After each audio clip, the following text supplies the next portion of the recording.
Hello, hello, coucou les femmes bâtisseurs. J'espère que vous allez bien. Moi, je me porte bien par la grâce de Dieu. Tout va bien, gloire à Dieu. Aujourd'hui, je voudrais aborder un thème spécial avec vous, mes chères femmes puissantes. Nous parlerons de la pédophilie. Comment prévenir et éviter la pédophilie auprès de nos tout-petits. Nous savons que la pédophilie est en train de faire rage maintenant et que nos tout-petits et même toute la famille de cet enfant qui sera violé, touché par des attouchements sexuels et tout, sera victime. La famille en sera victime et il y aura sûrement des lésions familiales. Donc, ce que j'aimerais partager avec vous par la grâce de Dieu aujourd'hui, c'est comment est-ce que nous pouvons prévenir cela. Là, aujourd'hui, nous allons parler de la prévention. Peut-être, si Dieu le permet, nous parlerons de comment le réparer, les choses après l'acte de la pédophilie. Donc, nous allons aborder aujourd'hui 4 angles, 4 points pour réveiller déjà notre conscience sur la pédophilie. Pourquoi est-ce que cela se fait? Nous devons pas en premier culpabiliser ceux qui sont des personnes âgées et qui posent cet acte sur nos enfants. La Bible dit que si nous combattons, nous ne combattons pas contre la chair, mais nous combattons contre les esprits méchants qui sont dans les lieux célestes. Nous devons comprendre que c'est des esprits qui poussent ces personnes à localiser nos enfants et à venir faire des attouchements et plein de choses horribles avec eux. Mais qu'est-ce que cet esprit cherche chez ces petits-enfants qui n'ont même pas encore fait des exploits dans le monde? Nous devons savoir que notre ennemi, qui est le diable, il est toute forme de vie. La devise de l'ennemi, c'est de haïr toute forme de vie. Nous avons vu avec Moïse comment, dès la naissance de Moïse, Pharaon a ordonné la mort de tous les enfants de moins de 2 ans. Et nous avons vu le même scénario avec Jésus-Christ. Comment il a ordonné, comment il a poussé les rois dans le temps, le roi Hérode, a ordonné la mort de tous les enfants de moins de 2 ans pareil. Donc, ça veut dire que dès que Jésus-Christ est né, nous avons vu dans la Bible que son étoile brillait d'une très grande force.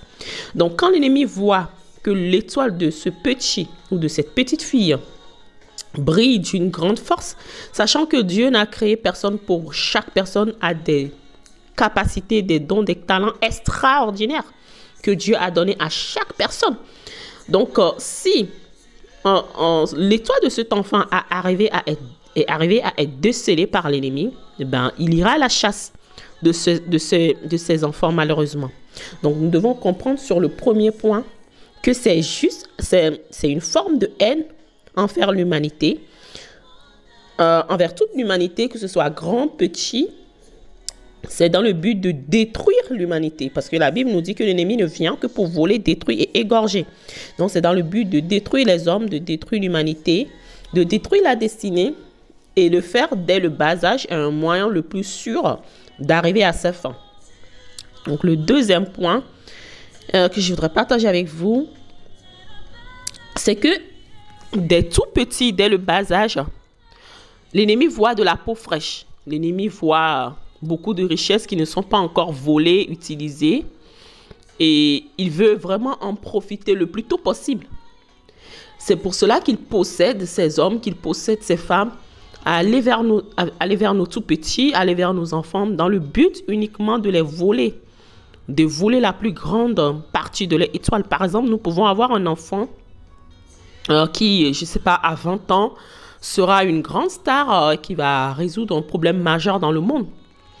Et puisque l'ennemi veut que le monde demeure dans la misère, dans la pauvreté, dans des choses très compliquées, ben, il ira prendre un homme qu'il va posséder et qui ira vers ce petit, qui va lui faire des attouchements, qui va violer, qui va faire toute forme de choses de pédophile avec cette petite fille ou ce petit enfant. Et à travers ce acte, l'ennemi va voler ce plan de Dieu dans la vie de ce petit. Malheureusement, c'est des choses qui se passent vraiment, qui se répandent partout dans le monde entier. Ce n'est plus un problème d'Afrique ou d'Europe. Non, c'est un problème qui est devenu tellement général. Donc, comment est-ce que nous, les parents, nous pouvons faire pour protéger nos enfants? Donc, ce sera le point numéro 3. Qu'est-ce que le parent peut faire en tant que parent? Qu'est-ce que nous pouvons faire pour protéger nos enfants? La première des choses, c'est vraiment de créer, mais vraiment retenez bien ce point, chères femmes. Chères femmes, retenez bien ce point. C'est très important. Il faut que la femme, en tout cas tout parent, mais là nous parlons des femmes, arrive à créer une relation de communication avec nos enfants. Il faut que nous arrivions, il faut que femme, tu arrives à créer une relation de confiance avec ton enfant.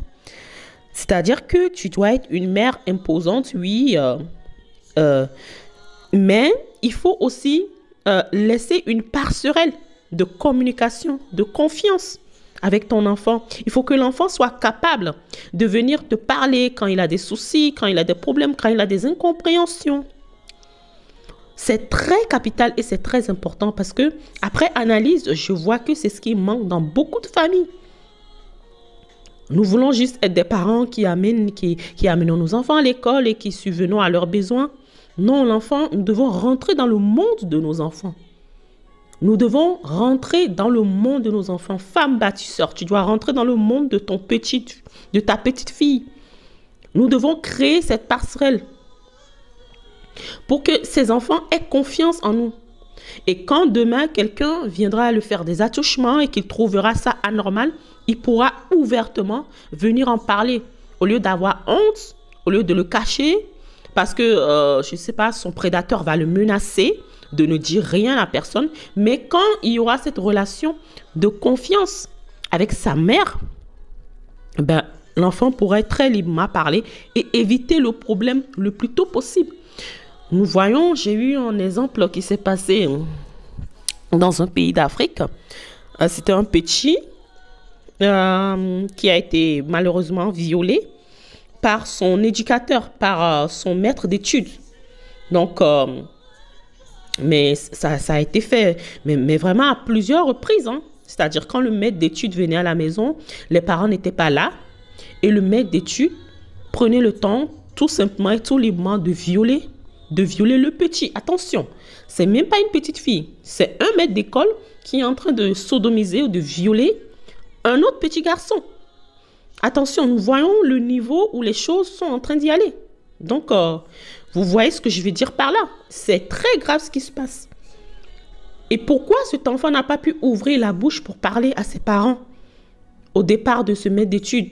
Évidemment, le maître d'études l'a menacé, mais s'il y avait une relation de confiance, s'il y avait cette vraie relation de confiance, cet enfant dénoncerait ce maître. Et il ne pourra pas continuer malheureusement ce qu'il a commencé. Mais c'est vraiment des années après.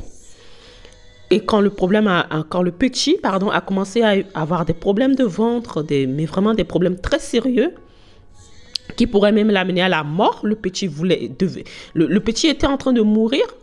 Et c'est à l'hôpital, sur le lit d'hôpital, entre la mort et la vie, que le petit a commencé à expliquer tout le problème. Mais nous ne devons pas, chers parents, arriver jusque-là. Nous devons doubler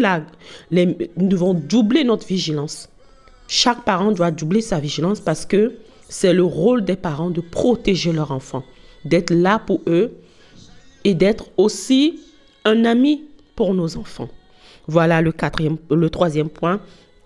Et le quatrième point, ce sera vraiment de mettre toutes choses en prière, de protéger nos enfants, de cacher nos enfants dans les mains de Dieu vivant. Parce que la Bible dit dans le psaume 91 que celui qui repose à l'ombre du Tout-Puissant, nous devons faire reposer nos enfants à l'ombre du Dieu le Tout-Puissant.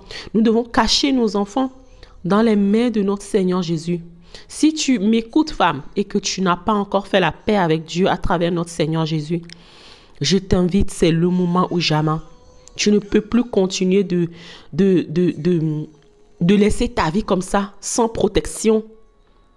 Et les protections que tu cherches dans le monde ou chez les hommes ne seront pas aussi efficaces que la protection de notre Seigneur Jésus. La Bible dit que devant le nom de Jésus, tout genou fléchit dans les cieux, sur la terre et sous la terre. Et toute langue confesse que Jésus-Christ est Seigneur. Donc, je ne vois pas une personne qui sera aussi compétent que Jésus pour protéger ta famille, pour protéger tes enfants. Je t'invite vivement, chère femme. Je ne sais pas par quelle situation tu passes. Je ne sais pas si tu as déjà un enfant dans ce cas. Mais nous devons faire notre part de protection, de vigilance envers nos enfants. Mais nous devons aussi laisser le reste du contrôle à Dieu. Et c'est là que nous engageons la force de la prière, la force de l'intercession envers nos enfants, afin que Dieu les protège, afin que Dieu les rende éveillés, afin que Dieu puisse leur ouvrir la bouche quand ce problème-là viendra. Voilà, c'est ce que je voudrais partager avec toi aujourd'hui, chère femme. J'espère que tu as été édifiée, j'espère que tu as été bénie. N'hésite pas à partager ce podcast à une femme, à une amie, même à un homme, parce que assurément, ça bénira plusieurs vies. Voilà, je vous dis à très bientôt. N'hésitez pas aussi à vous procurer de mon livre, Le péché sexuel, la plus grande arme de destruction du diable. J'aborde aussi de ce sujet dans le livre. Le livre est toujours disponible sur Amazon. N'hésitez pas à vous en procurer parce que ça pourrait vous donner encore plus d'explications sur le sujet de la pédophilie et ce qui se passe surtout spirituellement après ces actes, après avoir commis ces actes. Voilà. Que Dieu vous bénisse, chère femme, et nous disons à bientôt.